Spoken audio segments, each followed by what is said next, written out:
History remembers victories. But it rarely remembers why men choose to fight in the first place. Before the Greeks crushed Persia in open battle, before legends were carved into stone, there was a question whispered across the ancient world. Can an empire truly conquer a people who refuse to kneel?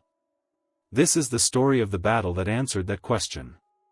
A battle born not from pride, but from a promise. Welcome to the channel.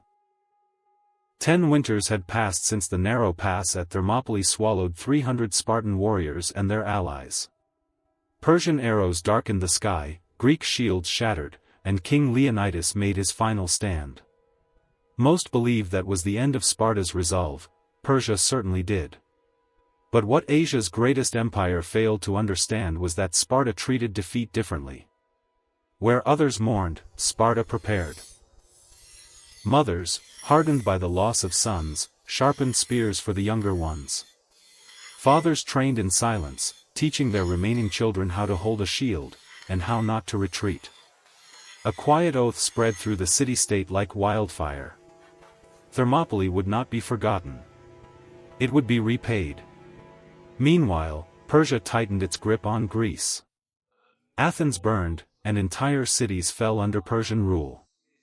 King Xerxes returned to Asia convinced the conquest was nearly complete, leaving his trusted commander, Mardonius, to finish the work. What Xerxes didn't realize was that the Spartans had no intention of defending anymore. This time, they were marching to avenge. But how do you defeat an empire when the world believes you've already lost? The answer begins in Plataea. Sparta moved without speeches or fanfare.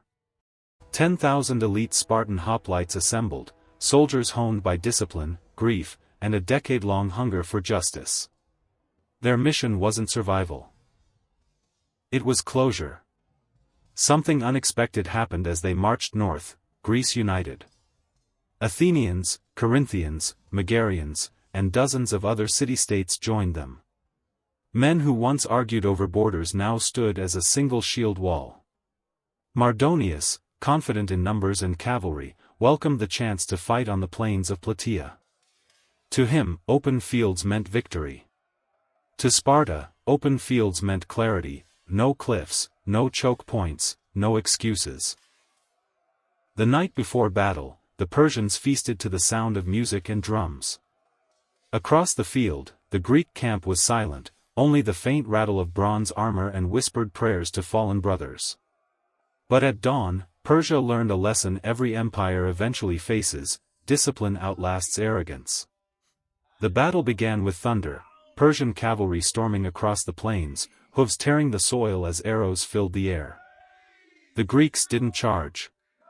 They didn't shout. Their shields locked tight, absorbing the storm. For hours, Persia expected the Greeks to break. Sparta refused. Mardonius grew impatient. He believed cavalry, archers, and overwhelming numbers would decide the day, just as at Marathon. But Plataea wasn't Marathon, and Sparta wasn't running. Under the relentless sun, Persian horses tired, arrows dwindled, and the rhythm of the attack faltered. Only then did the Spartans move. 10,000 red cloaks advanced in perfect synchronization, unrushed, unshaken. Their line pivoted not toward the Persian masses, but toward a single target, Mardonius himself. Leadership, not numbers, was Persia's true vulnerability. Just as Alexander would exploit centuries later, Sparta aimed for the head, not the body. When Mardonius fell, Persian confidence collapsed with him. What had begun as a battle dissolved into chaos. Persian soldiers turned inward, stumbling toward their fortified camp as Spartan bronze pressed forward like a tidal wave. But the battle didn't end at the Persian walls. Inside, the real cost of Thermopylae was finally paid. The Persian camp, once a symbol of imperial strength, became a cage of panic. Archers fired from elevated positions, officers barked orders no one followed, and soldiers trampled each other trying to escape. The Greeks breached the barricades with thunderous force. Not for glory. For justice. One banner fell, then another. Silk, gold, and luxury carpets that once decorated a conqueror's tent lay scattered beside broken shields and discarded bows. Persia had relied on wealth, numbers, and reputation. Sparta relied on memory, oath, and discipline. By sundown, the plains of Plataea belonged to Greece. The greatest empire the ancient world had ever witnessed had been halted not by superior metals or strategy alone, but by something Persia never understood. A united people with nothing left to lose. After Plataea, Xerxes never again attempted to conquer Greece. The dream of pushing west ended not in triumph, but in ashes. For the Greeks, the victory was simple and carved into stone. Here, the Persians were broken. No boasts. No poems. Just truth.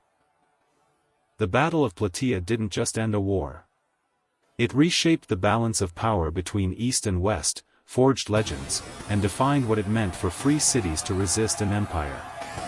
If you want more forgotten battles, hidden tactics, and real stories from ancient warfare, don't leave the field yet. Subscribe, because the next chapter of history is already marching toward us.